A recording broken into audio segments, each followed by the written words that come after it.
4 chilling, true Christmas horror tales that will haunt you. A man sings Jingle Bells outside a house and won't stop until someone answers. A child at an arena is led toward an exit by someone who shouldn't be there. A family goes into the woods to cut a tree and comes back to slashed tires and shadows. A kid home alone peers through the peephole and sees Santa, except it's not Santa at all. These are not urban legends. These are first-hand accounts from people who still carry the memory like a scar. The holidays are supposed to soften the world. Warm lights, crowded streets, familiar songs leaking from every storefront. But for some, the ordinary trappings of Christmas become a different kind of danger. A carol turned into a call. A mascot turned into a stalker. A ride into the woods turned into a trap. What follows are 4 true stories told by the people who lived them. I'll let them tell you in their own voices when I can, because the immediacy of first person is what makes these accounts linger in the mind. Story 1. The Porch Singer, Gregory. Imagine someone singing outside your door, Gregory told me, and they just keep going. He was alone for a week. Snow sat in the yards like a second skin, muffling sound and making the night thicker. He'd chosen the week deliberately. Work trip canceled, his partner out visiting family, and he liked the slow electricity of a quiet house, lights low, a pot on the stove, a game on the television he barely followed. The glow of the screen made the kitchen look small and domestic. The clock said late. Outside, the street was empty except for prints that melted the way steps do in new snow. The first time he heard it, Gregory thought it was a neighbor practicing, someone who couldn't quite get the notes right and didn't care. It was a thin, off-key voice, the old children's tune looped over and over. At first, it sounded almost harmless. Jingle bells, jingle bells. The oddness settled in when the rhythm took on an obsessive repetition, like someone running a needle across a groove and never changing tracks. He told me he shrugged it off and kept to his routine. Ate something quick, turned the TV volume up a notch. He remembered thinking the porch light would be enough to show whoever was out there was someone home and moving on. But the singing didn't stop. It was the same slow, looping version, a little warped, too casual to be caroling and too focused to be random. When Gregory opened the door, the man was there, standing in the halo of the porch light. He looked thinner than you'd expect for a December night. He looked like he had been standing on that same patch of sidewalk for a long time. Up close, the man's breath fogged in the cold. The voice didn't falter. The man met Gregory's eyes and kept singing. Not loud, almost conversational, but he never broke the line. Gregory asked what he wanted. The man tilted his head and kept singing.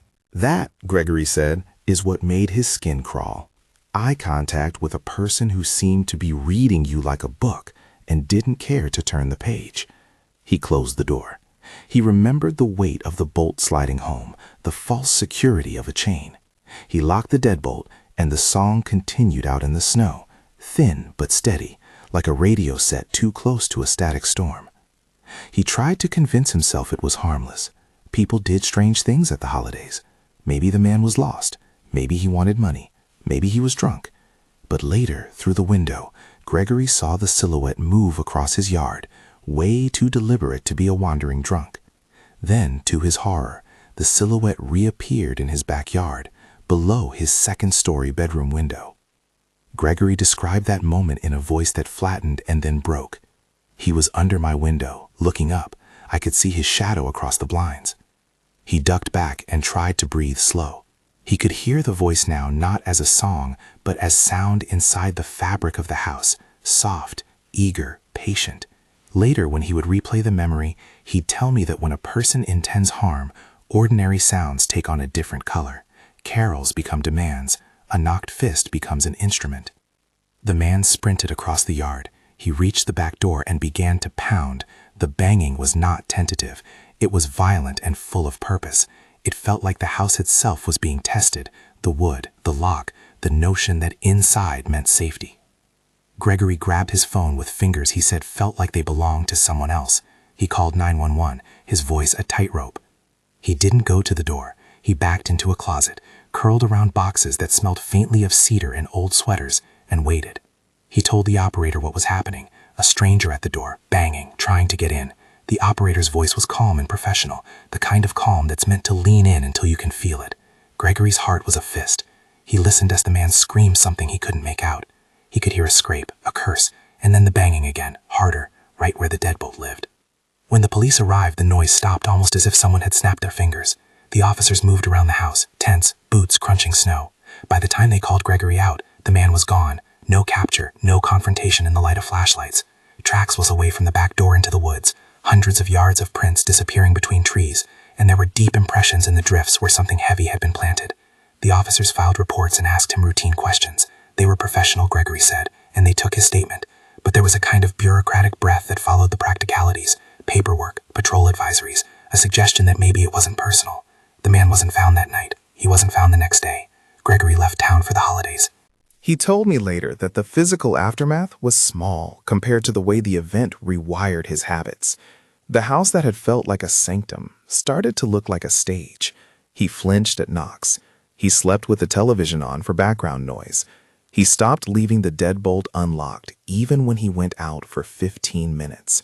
Holidays had always been about presents for him. Neighbors stopping by, friends with casseroles, and now presents felt like exposure. He measured his sense of safety in tiny behaviors. The chain on the door that once felt like a courtesy now felt like a requirement. The curtains that used to be a decorative bother became a need to hide. He couldn't stand the thought of someone looking up at his window and being able to see him, and the house that had sheltered him suddenly had exposed edges. There's a psychological economy to living with a memory like that. You pay every day with a small automatic caution. I asked him if he'd ever seen the man again. He shrugged and told me he avoided thinking about the what-ifs. The police records, he said, were as much a comfort as a paperweight, solid and flat. The officers had followed what leads they could. There was no arrest recorded in the time that he followed it. There were footprints, but footprints are not a face. There was a man singing outside his door, and then he wasn't. The thing that stayed with Gregory was the way the sound of a children's song, supposed to invite joy, had been twisted into a marker of intent. What stands out when he told the story was not only the physicalness of the night, but the small sensory betrayals that lodged in memory, the sour smell of his own fear, the metallic click of the deadbolt, the rhythm of the man's voice repeated like an echo in a cave. A carol should be comforting. In his recollection, the tune had become a promise that someone would not let you be alone. After the police left and the lights dimmed and the house settled with its newly obvious vulnerabilities, he made a choice. He drove out of town and put as much distance as he could between himself and the porch light halo where the man had stood. That absence felt like a bandage that didn't stick well. The wound was always visible beneath. He told me something small at the end of his account that sticks with me now. He said, "After that, every time I heard Jingle Bells, it felt like someone was counting down." Short sentence, a human confession of how simple things flip. If this account is teaching anything, it is that safety can be quick to erode at the holidays. An ordinary sound, a neighborhood voice, becomes an apprehension you learn to carry. Gregory's story ends, for now, with a police report and a moved address, and a man who vanished into snow. There was no dramatic arrest. There was no tidy closure. There is only the knowledge that the ordinary can tilt into threat, and that tilt can last for years. If you're finding yourself unsettled and you want to hear the rest of these true holiday stories, tap like and subscribe. Just one quick click and we'll continue. I want to pause a moment before going on because the next story explores a similar theme, an ordinary place made unsafe. But instead of a porch light, it's an arena packed with people, and instead of a carol, it's the lull of the game, the noise of tens of thousands who make a single person easy to miss. Story 2, The Arena Stalker, from 6 to teen.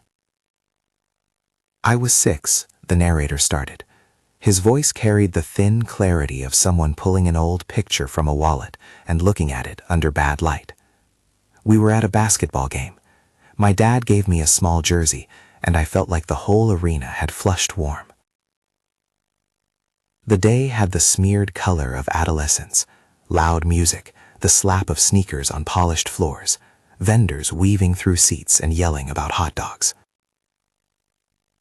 The child had been excited.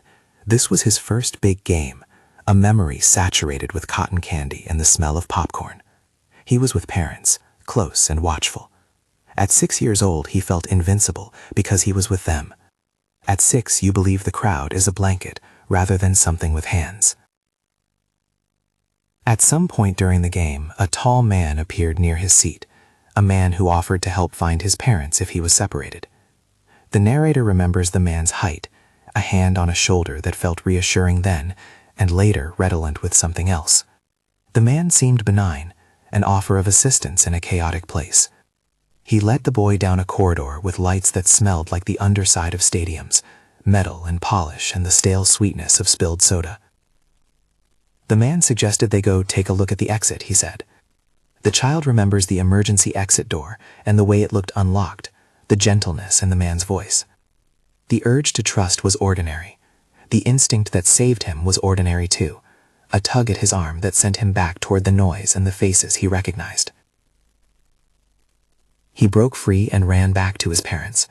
That memory is a sudden bright punctuation in his voice, the relief of finding them, the disbelief that someone had come so close. He told them about the man. They were blunt and direct. They moved immediately, alerting arena staff and scanning the area. It felt like the scripts you teach your kids. If someone offers to help find security, we're supposed to protect you. In the moment, they did. The scene resolved. No confrontation, no follow-through in the crowded corridors, the man swallowed by bodies. That should have been the end. But later that night, the family pulled up to their house, and the narrator, still small and curious, looked up and saw a truck parked not far from the family vehicle. There was a man inside, and he turned a light directly at their car. The beam climbed to the windows where the boy slept, and for the child, the beam felt like hand checking every shade and curtain. He couldn't know whether the man in the truck had anything to do with the earlier man at the arena, and he wouldn't be the one to say definitively.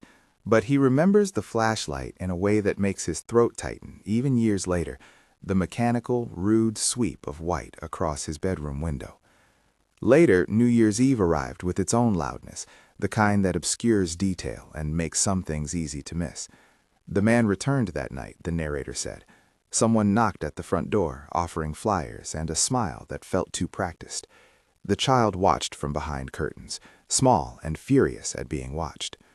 The next morning, a note taped to the window said, "This new year, you'll meet me again."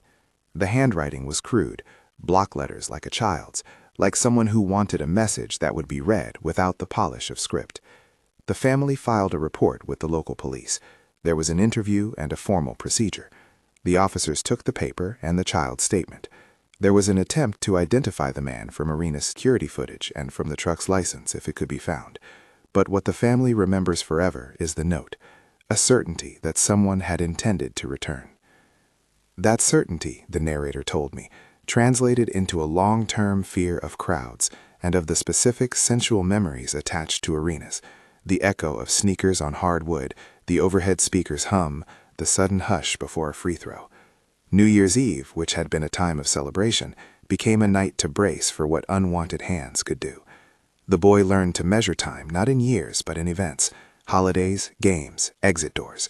He found that any familiar public ritual could turn into a vector for anxiety if the right stranger decided to cross a boundary.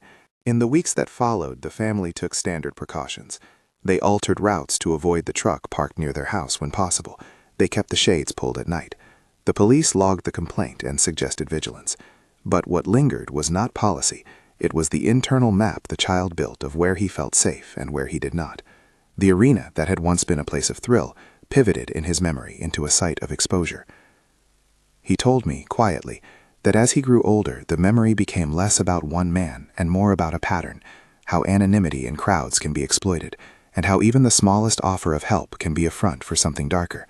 He learned to trust the steady presence of his parents as the only reliable barrier against that kind of predation. Even years later, in his teens, the sound of a program announcer warming up or the clapping that rolls like thunder would tighten his chest. The note on the window had been the final punctuation, an explicit articulation of intent that made the abstract fear suddenly sure. He said the police did what they could. They took the note, took measurements, and filed statements. But files do not extinguish fear. Files hold ink and stamps. They do not banish the image of a flashlight cutting across a child's bedroom window.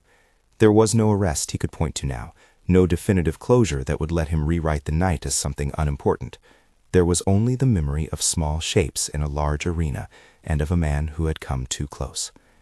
At this point in his story, when the night was still young and the sense of being watched was just sharpening, he learned to find ways to mark his territory. It wasn't a show of bravado, it was a set of private rituals. He would sit close to a parent, keep an eye towards exits, and notice where the crowds thinned. He learned to stay visible, to move with groups, to avoid quiet corridors or unmanned doors. Those habits are the quiet cost of surviving something that started as a simple offer to help.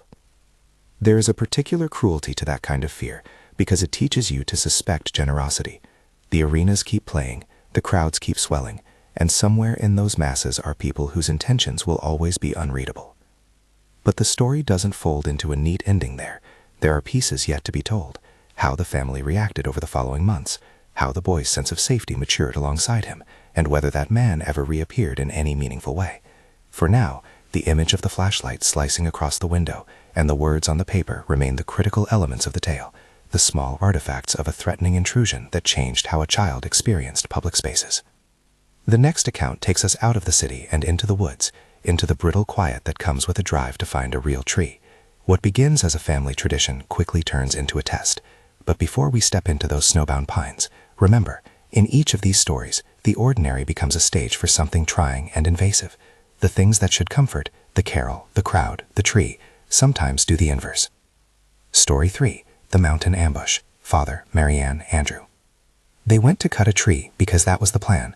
The father narrates the day like a photograph, columns of smoke from someone's roadside fire, a truck packed with saws and a thermos, his wife Marianne laughing because their son Andrew wanted the tallest one.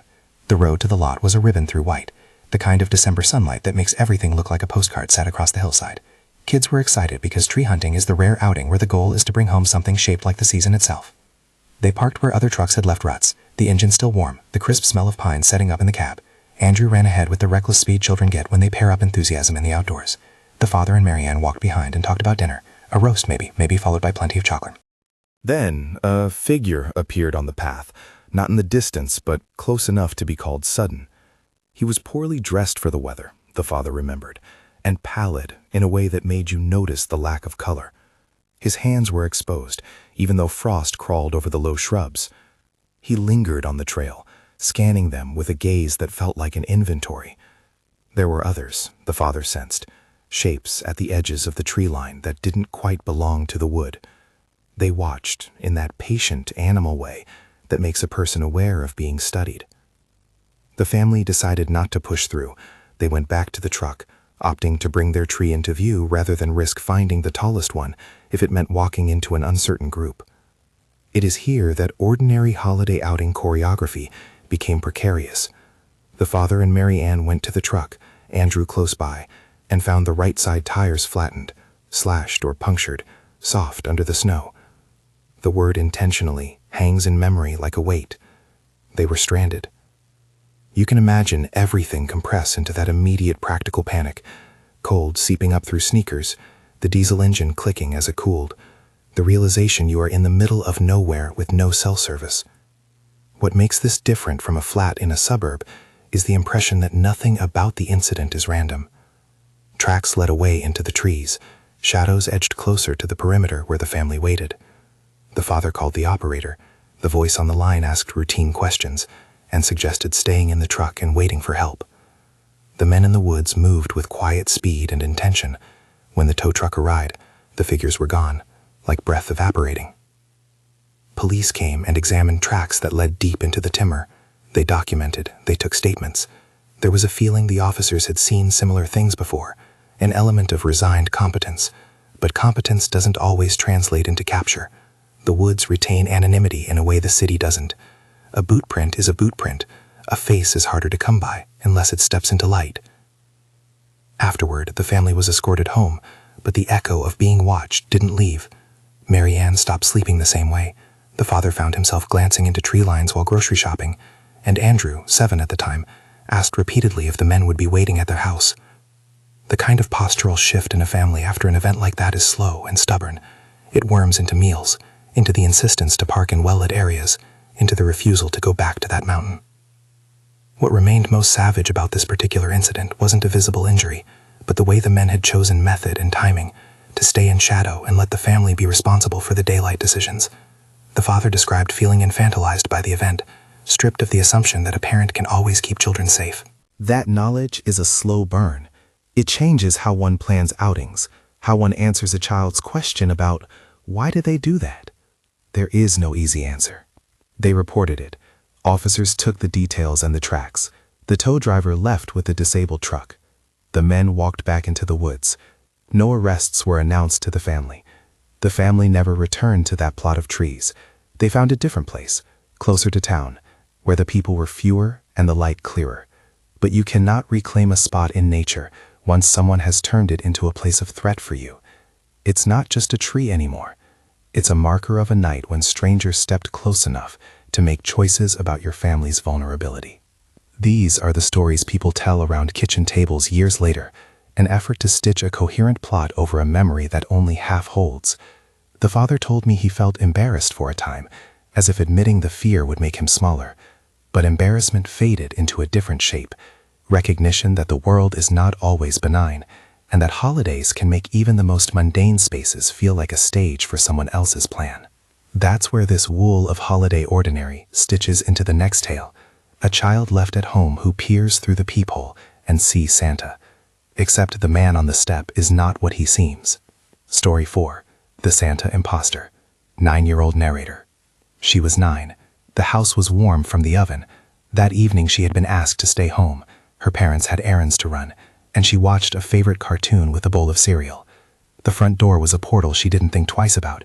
In those years, a knock meant a neighbor or a delivery or an older sibling coming home. There was a peephole in the door, and she liked to look through it now and then, the way you like to look through a camera to see the world framed differently. When she peered out, a man stood on the porch in a Santa suit. At first she laughed, the way a child laughs at costumed strangers. "Look, Santa." He had a bag slung over his shoulder and an easy smile. He claimed he had gifts. He asked if she was alone. Her 9-year-old mind had the perfect child's thinking. Maybe that man's part of a game. She remembers the voice, which had the cadence of someone used to salesmanship, soft and practiced. She refused to open the door. She remembered the cudgel of a child's logic. If it's Santa, he should have a list. If it's a stranger, you do not open. The man persisted, asking if her mom was home, watching the doorknob as if gauging whether it would give. He tried the back door after failing at the front. The boy called his mother. The mother came back and saw a man who told her he was collecting for a charity and had been going door to door. The woman told the man to leave and called the police.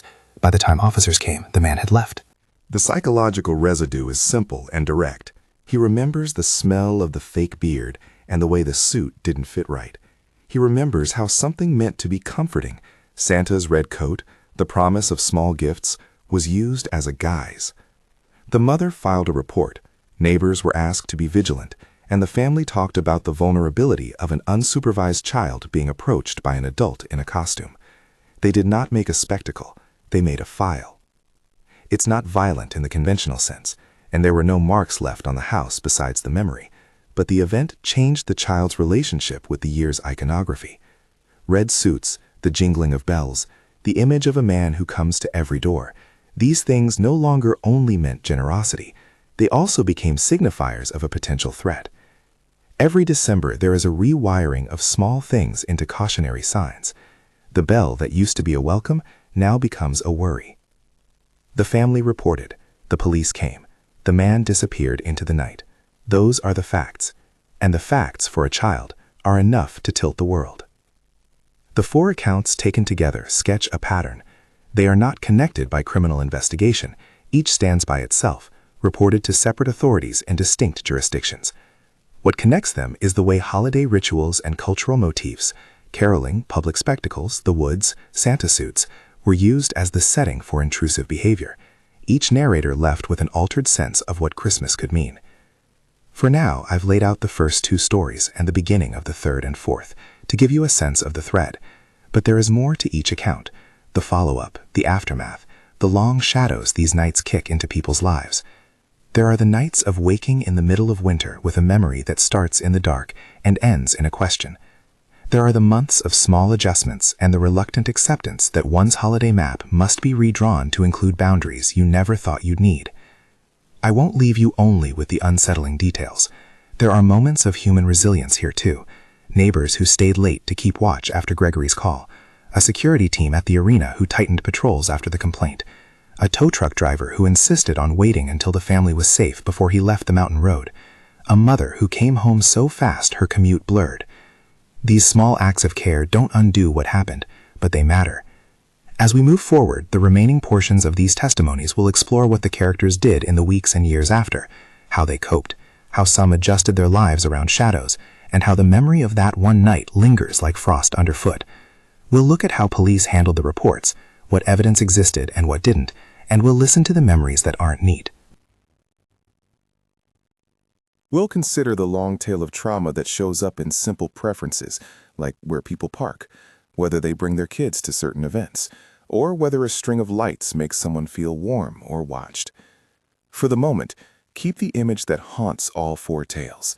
A song on the porch that doesn't stop, a flashlight on a bedroom window, a line of footprints leading into trees, a red suit on a stranger who shouldn't be there.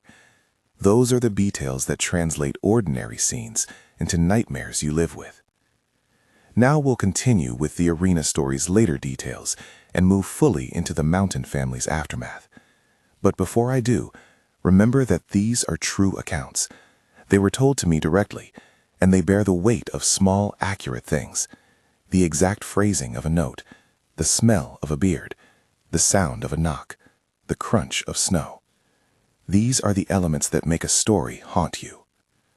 The arena stalker's initial success at getting the boy away was one close call.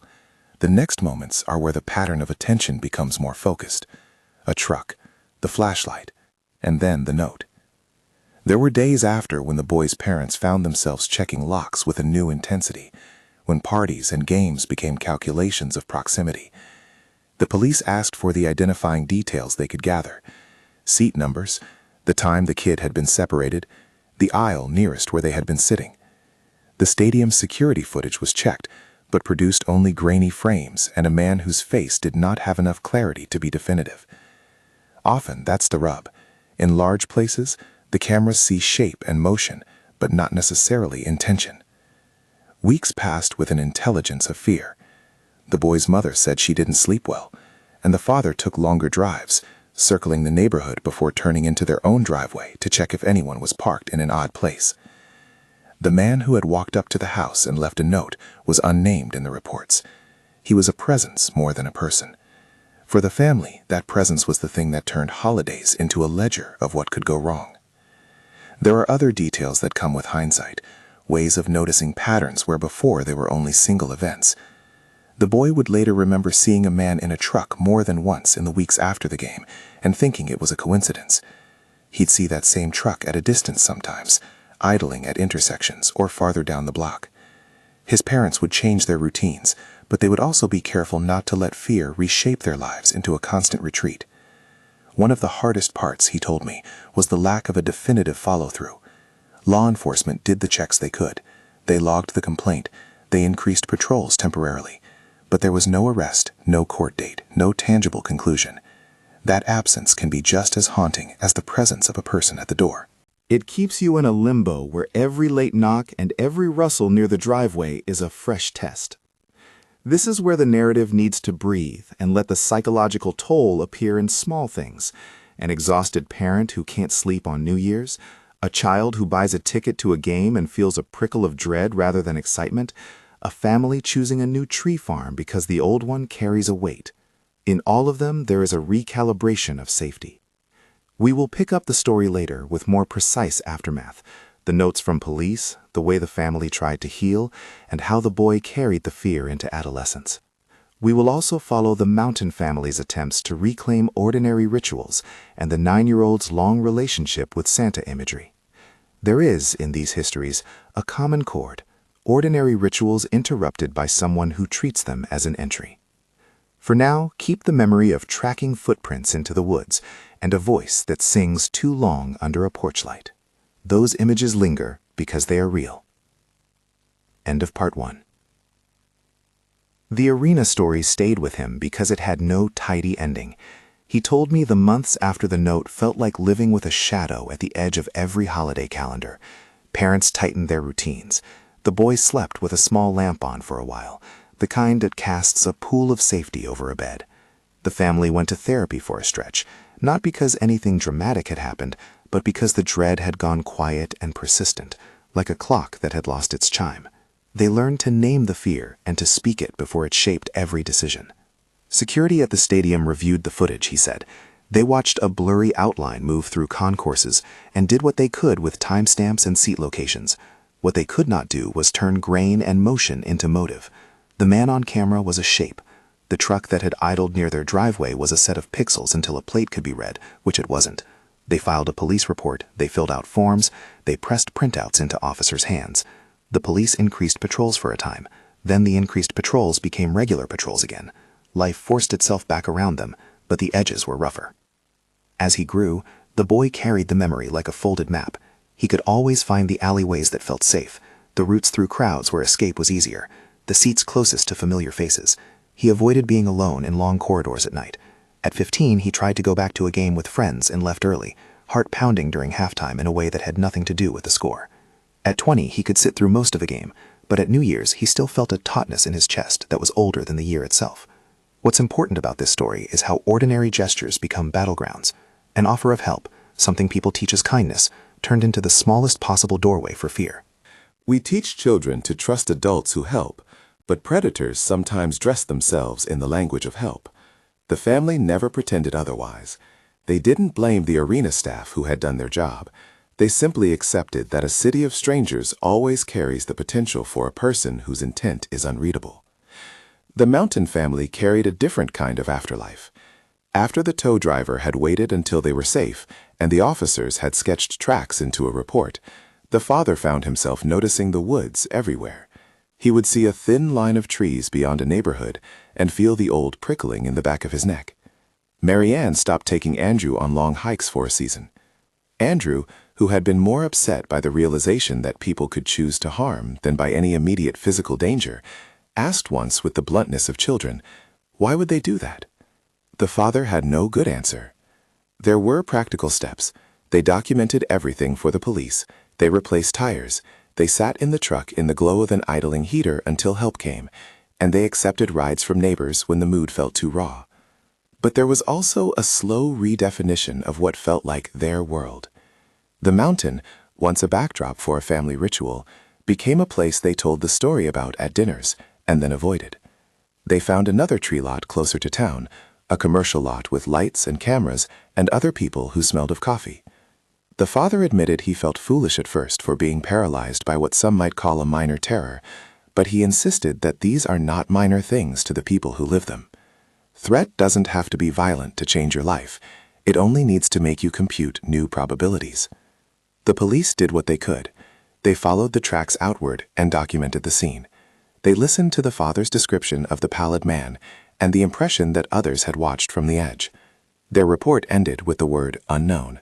The woods had given up prints, but not faces. The family understood that sometimes the only record is the one you keep in your head, a ledger of minute evasions and newly adopted routes home. The 9-year-old who saw the man in the Santa suit described late nights in later years when a commercial jingle would loop and her stomach would drop. She said the fake beard smelled like glue, and every time she heard hoofs clop in a department store or saw a mall Santa sweating in July publicity, she would feel a small, private recoil. Her parents took small measures. They encouraged her to say what she felt. They reinforced door etiquette with role play, and they spoke with neighbors about a man moving door to door. Those were small, ordinary acts of care that mattered more than any paperwork. Every December, the family would pass the image back to one another. The man who offered gifts and then tested doorknobs, the neighbor who watched from a van and then left, the officers who took a report and then moved on.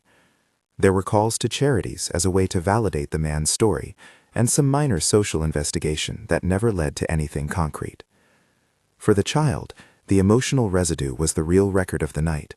The truth of what was experienced is woven into a later skein of instincts, from refusing to answer the door alone, to watching costumed figures with a suspicion that had nothing to do with the imagination of childhood. The long tale of these stories is quieter than the night's climax. It is made of routines altered and the soft accretions of caution that build into a life. In each of the 4 accounts, people learned to live alongside what had happened, rather than let it define them entirely. Neighbors checked in, a tow truck driver waited, arena security tightened a few procedures, police took statements and, in the ways police often do, tried wherever possible to turn memory into evidence. None of that eliminated the haunting. One of the things I keep returning to is how these intrusions exploit the expectable, the predictably warm, the ritualized, the rehearsed. The porch light is where a caroler stands. The arena is designed for strangers to be close. The woods are where you go because people with trees do not usually mean harm. Santa suits are supposed to make children gleeful. Predators turn the expected into a stage. The horror isn't the unfamiliar. It is how familiar things, the soft edges of culture, are used as tools to make someone vulnerable. There are small acts of repair. Gregory's neighbors, after his break-in attempt, left casseroles and stayed a little later than usual at neighborly visits. The Arena family joined a group that advocated for more visible security near exits. The Mountain family started going to tree lots at dusk when there were vendors and other people around, and they learned to invite another couple when they thought previously to make it purely family time. The 9-year-old's family established a new ritual for Christmas Eve. Instead of leaving a plate out for Santa, they made a special plate for whoever it was they wanted to be with, their own small, human Santa, a grandmother, an aunt, a neighbor. But none of that erased the fact that each of these nights had shifted what the holiday meant to those who lived it. The narrator of the Arena story said, years later, that the strangest thing was the way the note changed time. He couldn't think of New Year's Eve without the words, "You'll meet me again," pricking the back of his neck. Gregory told me that Jingle Bells became like a metronome counting down to something unknown. The father from the mountain said the woods had a new grammar. There were now angles of observation where before he'd only seen trunks and branches. The child who had found a Santa at the peephole said the red suit would forever be tinged with the smell of glue and the shape of a man who had lingered too long at a latch. I am careful in telling you these things because I do not want to sensationalize what were, for the people involved, very human violations. I want you to feel the texture of these memories, the small betrayals of trust, without turning them into a horror movie. These were not supernatural events. They were manipulations of ordinary modes of holiday life. They are chilling precisely because of their ordinariness. There are moments that didn't make the police reports, but matter in people's lives. A neighbor who began walking home with Gregory when winter nights were long. A coach who sat with the arena boy and taught him to spot the exits from a different perspective. A tow operator who wouldn't leave the Mountain family until assured they had a warm place to wait. These are the human actions that softened the edges. People reached across the vulnerability. They did not erase it, they kept watch.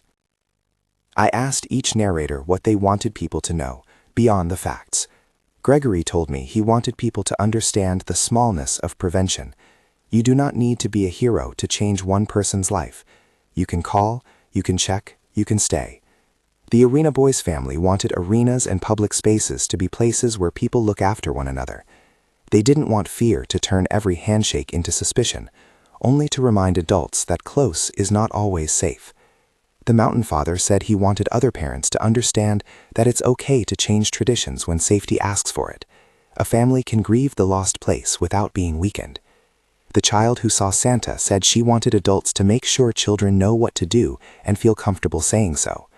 Those requests are not dramatic policy. They are what people who have been exposed and survived ask for: attendant care, attention, and a community willing to make small, consistent changes. We don't always get neat endings, and that is part of what makes these stories linger. There were no spectacular arrests or courtroom finales that tied up loose ends with a bow. There were police reports, patrol checks, and the aftercare of friends and family. There were photographs taken of footprints and of a note taped to glass. Those are records, but they do not alter the internal ledger that each person carried. Memory counters reality in its own way. Still, there is room for resilience. Gregory moved to a new town and learned to let some of the old habits soften. He testified that not every knock makes him flinch now. The arena boy grew into a man who could go to games again with friends and could, on the right day, sit through a buzzer beater without his chest tightening. The Mountain family found another ritual and slowly a sense that being outdoors could be reclaimed. The 9-year-old no longer fears every red coat, though the image leaves a quiet mark each December. What ties all 4 stories together is a brittle thread. The world can change shape for you on a winter night and never fully go back. Holiday rituals are a kind of grammar of safety, and when someone hijacks that grammar, it takes work to learn new sentences. The corollary is that small acts, neighbors staying over, friends holding space, officers taking reports, become grammar too. They rewrite what a community feels like for people who are suddenly watching. If these accounts remind us of anything, it's that caution and charity must coexist. We teach children to be polite and to trust. We must also teach communities to listen. If your neighbor calls at night, answer. If someone knocks and you feel the wrongness of it, check. These are not instructions for vigilantism. They are reminders that human attachments are important in preventing isolation, and isolation is often what predators exploit. I will leave you with an image that threaded through all 4 recollections. Footprints leading away into a dark, deliberate quiet. A song looping until it becomes insistence. A beam of light that maps a child's bedroom. A red coat that sits too perfectly on a man who shouldn't be there. These are small details, the kind that live in pockets long after presents have been opened and pine needles have been swept away. If you've ever had a holiday memory that changed how you celebrate, something that taught you to cross the street or to sit closer to family, share it below. Stories like these often find their strength in listeners who respond with care rather than panic. If this collection of true Christmas nights stayed with you, subscribe and let me know in the comments if you or someone you love has ever had a holiday encounter that altered how you see the season. Share this with someone who will hold it with the gravity these accounts deserve. The holidays are supposed to be about warmth and community, but sometimes warmth is turned outward while danger comes inward. Keep watch for one another. Keep the porch light on if a neighbor is alone. Keep your ears attuned to the things that feel slightly off. None of us are immune to being watched, but together we can make the ordinary places safer. And if the sound of jingle bells ever feels like a counter keeping time, remember there are people who will answer, neighbors, friends, and those ready to walk across the snow with you.